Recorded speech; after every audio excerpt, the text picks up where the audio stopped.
Good morning, students. Good morning, all of you. Okay, company final account, chapter number 3, we are in, and we are discussing the format of balance sheet. Student, this is very interesting chapter. Only you need to learn the format properly. Clear? If you are done with it, then you can get full marks. A one question of 11 marks will be asked in board's exam. Okay, so 11 marks matters. Okay, student, now in last video I have taught the format of equity and liability side, because you know that in balance sheet there are two sides, liability side and asset side. Okay, so discussion of equity and liability side is over. We have already done it. You might have seen it. Okay, so today we are going to discuss the format of asset side. Okay, but just let's just revise the liability side. So in liability side, there are three main headings: shareholders fund, non-current liabilities, and current liabilities. Okay, so we discussed everything, all the main topics we have discussed. Subheadings also we have discussed. Okay, now today it's time for asset side, student. Now in asset side, you can see there are only two main headings. Assets is called balance sheet heading. Clear? Balance sheet heading is assets. Mainly there are two balance sheet headings, student: equity and liability, as well as assets. Okay, so assets is called balance sheet heading. Under balance sheet heading, there are two main headings: non-current assets and current assets. Okay, so we have to discuss only two main headings under this: non-current assets as well as current assets. So non-current assets means long-term assets. Clear? Those assets which are for more than 1 year are called non-current assets, and current assets, they are for short periods or keeps on changing with transactions. Okay, so asset side is divided into two categories. One is non-current assets and the other is current assets. Okay, in 11th standard we have already discussed it, non-current and current. So somewhat idea you already have. But student, this is totally different. This is a final account of company, so we have to learn it again with proper headings, with proper order. Order is important here. Okay. So student, now you know that asset side is consisting of two things: non-current assets and current assets. Okay, now you can see in non-current assets heading, there are many subheadings. Clear? Non-current assets is the main heading actually, and under non-current assets there are some subheadings which are there. Number one, A, fixed assets. Under fixed assets there are again two headings: tangible and intangible. Then on number B, it is non-current investments. Then number C is long-term loans and advances. And number D is other non-current assets. Okay, and then there is another main heading, number 2, current assets. And just like non-current assets, current assets also have subheadings. Clear? It has many subheadings like current investments, inventories, trade receivables, cash, short term loans and advances, and other current assets. Okay, so this is what we are going to learn in this video. The entire things I have written on the slide, and we are going to discuss each of them one by one in detail with proper discussion. Okay, but student, at last you have to remember it. Clear? The last solution is you have to mug up or remember. Order is very important, student. You cannot change the order. You have to follow the proper order. Clear? So order is important. So I request all of you that you follow the order. Okay, now student, in this video we are starting with non-current assets. Okay, so first discussion is about non-current assets. Okay, so let's start student.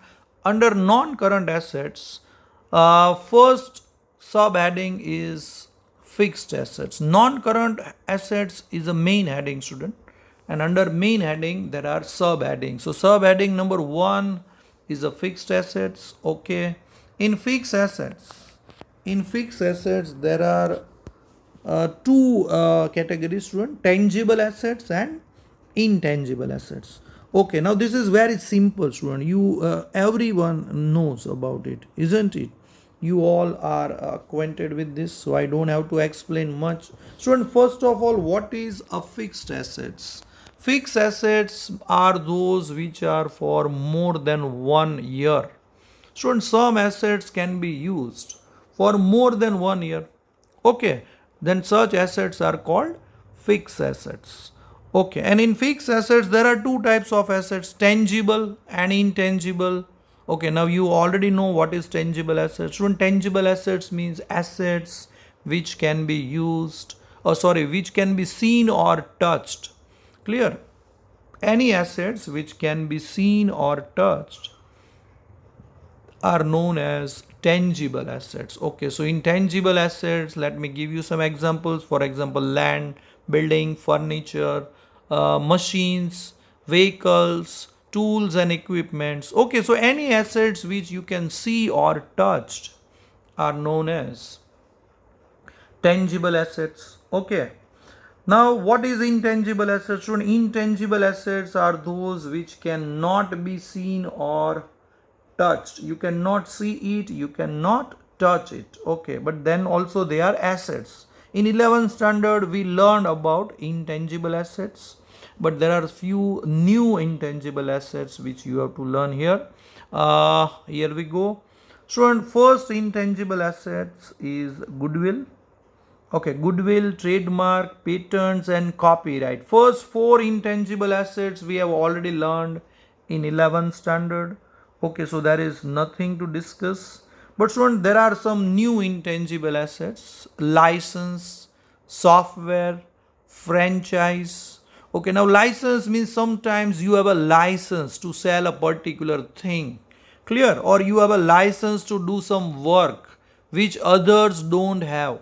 Clear? So that is your asset, student. You have a license to do business in a particular area or in a particular commodity.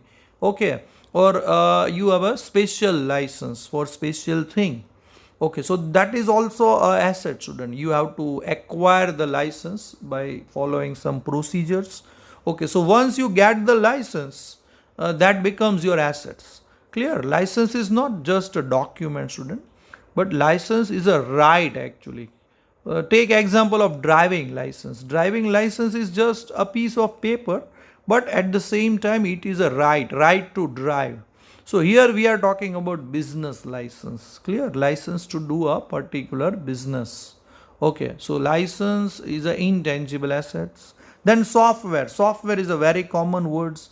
Clear? You are generation next student, so you already know about software. I don't have to explain anything about this. Clear? So in computer subject you have learned about software, but in account means suppose you have paid for some special software. Okay, so which you can use it for your business.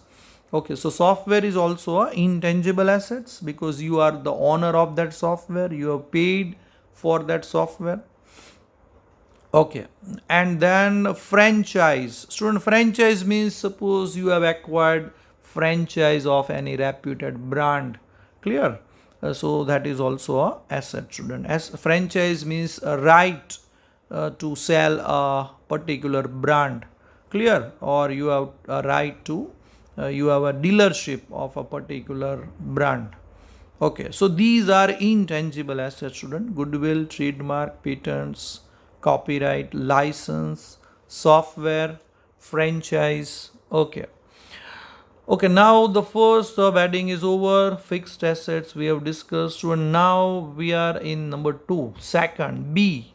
Non-current investments. Okay, now what is investment? You know already, isn't it? Investment means if you have extra money, then you can use those money, clear, for returns, for better returns, so you are investing them.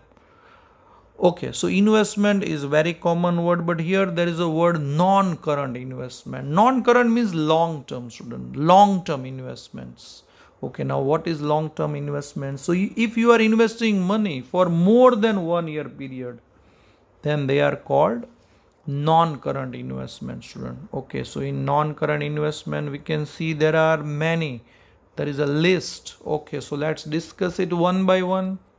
First of all, provident fund investment, that we have already learned in 11th standard. Clear?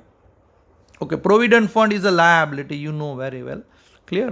We have to pay provident fund on the retirement of our employee with interest. Okay, so we have to invest those money somewhere so that we can get interest on that, and we can pay interest to our employee. Okay, so we have to invest provident fund money somewhere so that it gets increased. Okay, proper interest can be received by our company. Okay, so provident fund investment is a non-current investment, it's a long-term investment. Then student, it is number 2 is debenture redemption fund investment. Okay, now what is that? First of all, what is debenture redemption fund? Okay, student, debenture you already know, isn't it? Debenture means you have borrowed a loan from debenture holders and that you have to repay after some time.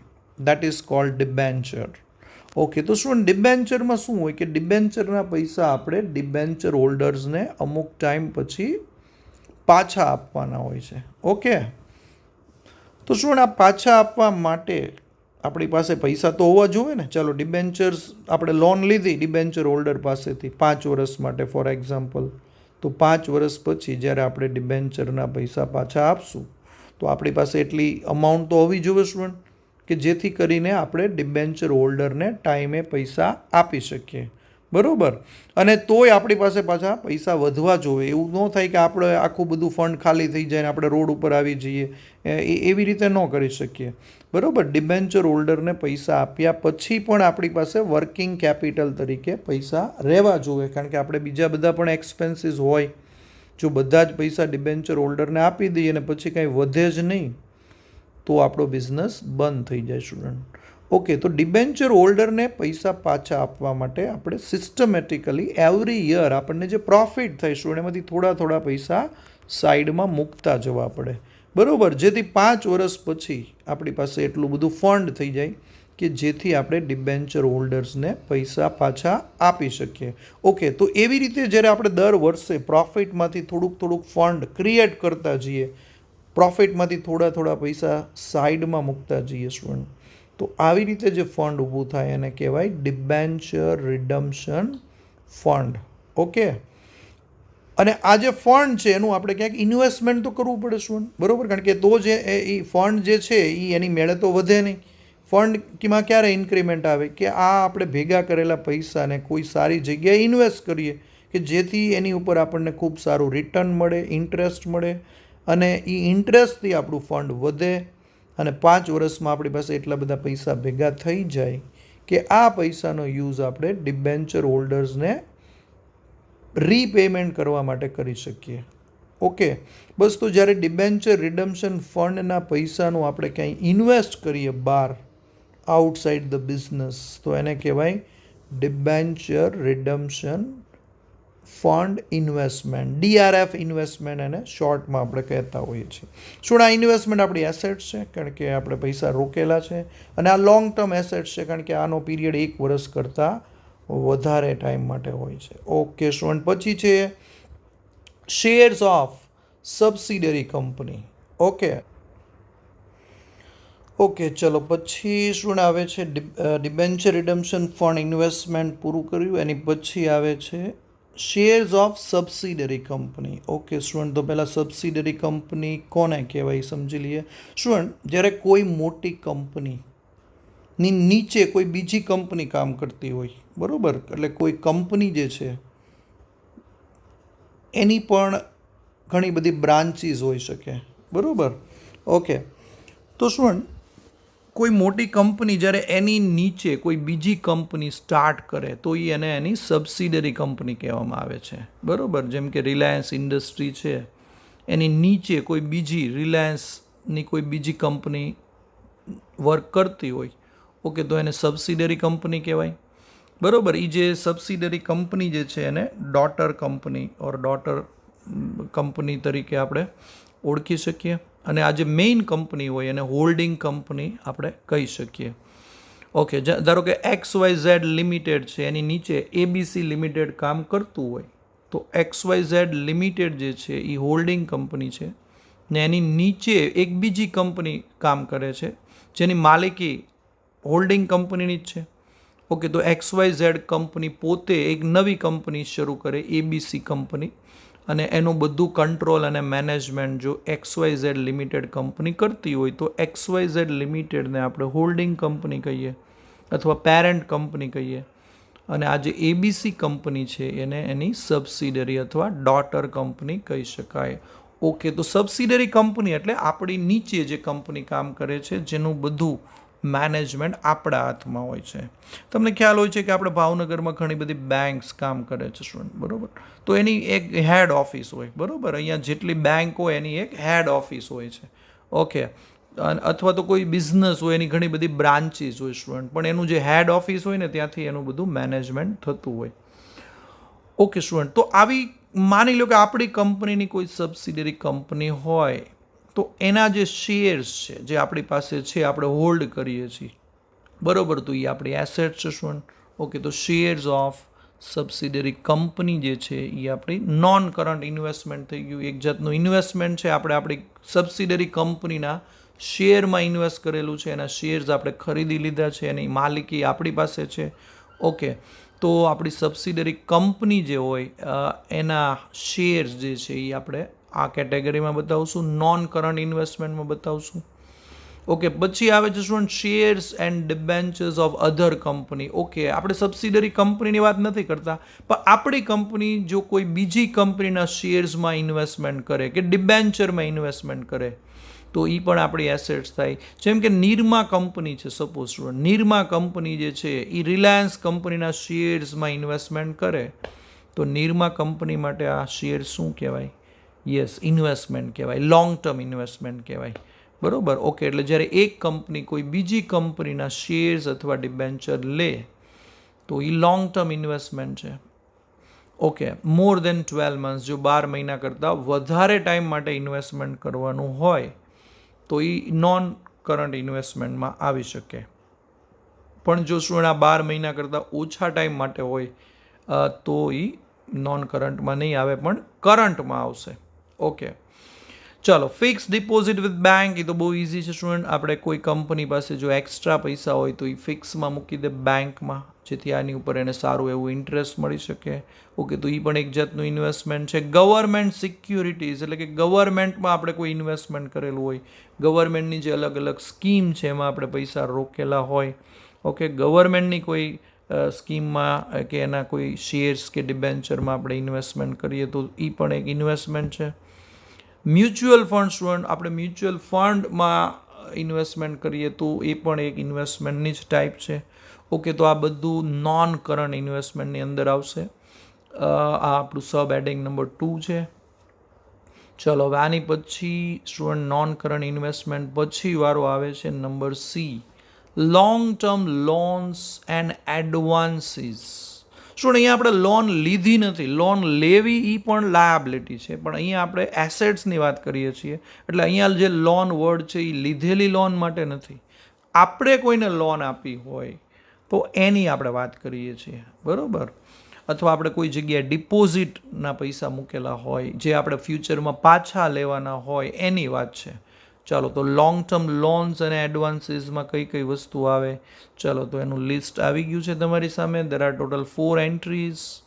First, loan to employee. ચાલો, આપણા એમ્પ્લોયીને આપણે loan આપીએ તો એ loan આપણા માટે asset છે student, કારણ કે એ લોન આપણે પાછી લેવાની છે. ઓકે, અને આ લોન 12 મંથ્સ કરતાં વધારે ટાઈમ માટે હોય તો એને આ હેડિંગની નીચે આપણે મૂકી શકીએ. ચલો પછી અલગ અલગ ડિપોઝિટ વર્ડ આવે છે સ્ટુડન્ટ, પછી custom deposit, telephone deposit, electricity deposit. Okay, હવે આ ડિપોઝિટ એટલે શું સ્ટુડન્ટ? ડિપોઝિટ એટલે ઘણીવાર તમને ખ્યાલ હશે, તમે કદાચ વોટર પાર્ક અથવા કોઈ એવા પાર્કમાં જાઓ ને તો ત્યાં તમને એક લોકર ફેસિલિટી આપવામાં આવે, બરાબર? ઓકે, તો વોટર પાર્કમાં તમે જાઓ એટલે તમારી જે કંઈ વસ્તુ છે, તમારી જે બિલોંગિંગ્સ છે, તમારું જે સામાન છે, એ તમે એક લોકરમાં મૂકી દો છો. તો એ લોકો છે ને તમારી પાસેથી ડિપોઝિટ લે સ્ટુડન્ટ. ઓકે, જેથી કરીને શું છે કે એ લોકર તમે જ્યારે જાઓ પાછા ત્યારે એ ડિપોઝિટના પૈસા તમને પાછા મળી જાય. ઓકે, તો આવી રીતે બિઝનેસમાં કંપનીને પણ ઘણી બધી જગ્યાએ ડિપોઝિટ મૂકવી પડે સ્ટુડન્ટ. ફોર એક્ઝામ્પલ, ઇલેક્ટ્રિસિટીની આપણે વાત કરીએ. માની લો કે તમે એક મોટી કંપની સ્ટાર્ટ કરો છો, તો સ્ટુડન્ટ તમારે ઇલેક્ટ્રિસિટી કનેક્શન તો લેવું પડે ને, કારણ કે એમાં તમારે બહુ હેવી ઇલેક્ટ્રિક લોડની જરૂર પડે, બરાબર? વધારે પાવરની જરૂર પડે. તો આ ગુજરાત ગવર્મેન્ટ જે છે, ઇલેક્ટ્રિસિટી કંપની જે છે ગુજરાત ગવર્મેન્ટની, એ તમારી પાસેથી ડિપોઝિટ લેશે, બરાબર? તમારે ડિપોઝિટ તરીકે અમુક પૈસા મૂકવા પડશે, તો જ એ તમને લાઇન આપશે, કનેક્શન આપશે. અને જો ફ્યુચરમાં તમે આ કનેક્શન કેન્સલ કરાવો તો એ ડિપોઝિટ તમને પાછી મળી જશે, અથવા તો એ બિલમાં એડજસ્ટ કરી દેશે તમને. ઓકે, એવી રીતે તમારે લેન્ડલાઇન ફોન લેવો હોય સ્ટુડન્ટ, તો લેન્ડલાઇન ફોન લેતા પહેલાં એ લોકો તમારે ત્યાં ટેલિફોન ડિપાર્ટમેન્ટમાં અમુક ડિપોઝિટના પૈસા મૂકવા પડે સ્ટુડન્ટ. ઓકે, એ પૈસા જમા કરાવ્યા પછી જ તમને કનેક્શન મળે, અને જ્યારે તમે કનેક્શન કેન્સલ કરાવો ત્યારે ડિપોઝિટના પૈસા પાછા મળી જાય. એવી રીતે કસ્ટમ ડિપાર્ટમેન્ટ છે આપણું, જે ફોરેનથી જ્યારે આપણે ઇમ્પોર્ટ કરીએ ગુડ્સ, બરાબર, તો એ ગુડ્સને આપણે જનરલી પહેલાં વેરહાઉસમાં રાખતા હોઈએ છીએ જ્યાં સુધી એ ક્લિયર ન થઈ જાય ત્યાં સુધી. ઓકે, તો આ મામલામાં પણ આપણે કસ્ટમ ડિપાર્ટમેન્ટને ડિપોઝિટ આપવી પડે સ્ટુડન્ટ, કસ્ટમ ડિપોઝિટ મૂકવી પડે. ઓકે, તો આ બધું આપણી એસેટ્સ છે સ્ટુડન્ટ, એટલે આ એસેટ્સ કેટેગરીમાં આવશે, નોન કરંટ એસેટ્સમાં આવશે, કારણ કે આ બધી લોંગ ટર્મ માટેની એસેટ્સ છે. ઓકે, 1 વર્ષ કરતાં વધારે ટાઈમ માટેની એસેટ્સ છે. ઓકે સ્ટુડન્ટ, ચાલો તો ટોપિક નંબર સી પૂરો થયો. હવે આપણો નેક્સ્ટ ટોપિક છે ટોપિક નંબર ડી, અધર નોન કરંટ એસેટ્સ. એટલે ઉપરની જે એસેટ્સ આવી ગઈ છે સ્ટુડન્ટ, એ સિવાયની જે એસેટ્સ છે એનું હવે આપણે ડિસ્કશન કરશું. ઓકે, તો આ થોડું કોમ્પ્લિકેટેડ છે સ્ટુડન્ટ. આ અધર નોન કરંટ એસેટ્સની અંદર 3 વસ્તુ આવે છે. પણ સ્ટુડન્ટ આમાં એક વસ્તુ યાદ રાખો કે આ 3 વસ્તુ જે છે ને સ્ટુડન્ટ, એ બધી ખરેખર કોઈ એસેટ્સ નથી. જો આ ડિબેન્ચર ડિસ્કાઉન્ટ છે, એડવર્ટાઇઝમેન્ટ કેમ્પેન એક્સપેન્સ છે, જેને આપણે એડવર્ટાઇઝમેન્ટ સસ્પેન્સ એવું 11th કહેતા હતા, રિસર્ચ એન્ડ ડેવલપમેન્ટ એક્સપેન્સ છે, બરાબર? ઓકે, તો આ એસેટ્સમાં કેમ છે? એકચ્યુઅલી તો આ બધા એક્સપેન્સ છે સ્ટુડન્ટ. ડિબેન્ચર ડિસ્કાઉન્ટ એ આપણો એક્સપેન્સ છે, એડવર્ટાઇઝમેન્ટ કેમ્પેન એક્સપેન્સ એ આપણો એક્સપેન્સ છે, રિસર્ચ એન્ડ ડેવલપમેન્ટ એક્સપેન્સ છે, એ પણ કંપની માટે એક્સપેન્સ છે. તો એક્સપેન્સ જો હોય તો એ પ્રોફિટ એન્ડ લોસમાં આવવું જોઈએ શું, આ એસેટ્સમાં કેમ આવ્યું? ઓકે, તો આની પણ આપણે 11th સ્ટેન્ડર્ડમાં વાત કરી છે શું, કે અમુક એક્સપેન્સ એવા હોય છે કે જે બહુ મોટા હોય છે શું, એની અમાઉન્ટ બહુ જ મોટી હોય છે, અને એ એટલી મોટી અમાઉન્ટ હોય છે કે જો આપણે એને પ્રોફિટ એન્ડ લોસમાં બતાવીએ સ્ટુડન્ટ, તો આપણો આન્સર જે છે પ્રોફિટ એન્ડ લોસનો એ લોસમાં આવી જાય, બરાબર? તો આપણી નેગેટિવ ઇમ્પ્રેશન પડે માર્કેટમાં.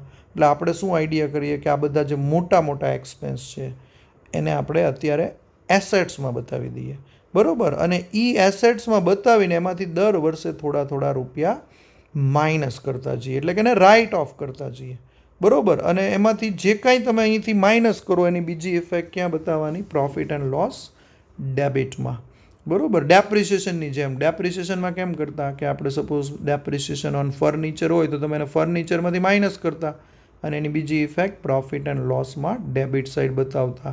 એમાં 3 છે એ એકચ્યુઅલી આપણા એક્સપેન્સ છે, પણ આપણે એને એક્સપેન્સ તરીકે બતાવવાની બદલે અત્યારે એસેટ્સ તરીકે બતાવીએ છીએ, અને એમાંથી દર વર્ષે થોડી અમાઉન્ટ રાઇટ ઓફ કરતા જશું, જેથી કરીને અમુક વર્ષ પછી એની અમાઉન્ટ 0 થઈ જશું. કારણ કે એક આરે પ્રોફિટ એન્ડ લોસમાં આપણે એને ન બતાવી શકીએ, એટલે આપણે એને ઇન્સ્ટોલમેન્ટમાં રાઇટ ઓફ કરશું. ઓકે, તો અત્યારે આપણે એને એસેટ સાઇડ બતાવશું. પણ શું આ બધામાં તમે બ્રેકેટમાં એક વસ્તુ યાદ રાખજો, બધામાં એમ લખ્યું છે to be return of after next 12 months. Okay, એટલે હજી આ બધાનો પીરિયડ છે એ 12 મંથ્સ કરતાં વધારે છે. પણ જ્યારે આનો પીરિયડ 12 મંથ્સ કરતાં ઓછો થઈ જાય ને સ્ટુડન્ટ, તો પછી એને નોન કરંટ એસેટ્સમાં નહીં બતાવીએ, આપણે એને કરંટ એસેટ્સમાં બતાવશું. એટલે કે આપણે આની પછીનો જે મેઇન હેડિંગ છે કરંટ એસેટ્સ, એની અંદર બતાવશું. અત્યારે 12 મહિના કરતાં વધારે ટાઈમ હોય ને ત્યારે એને નોન કરંટમાં બતાવશું.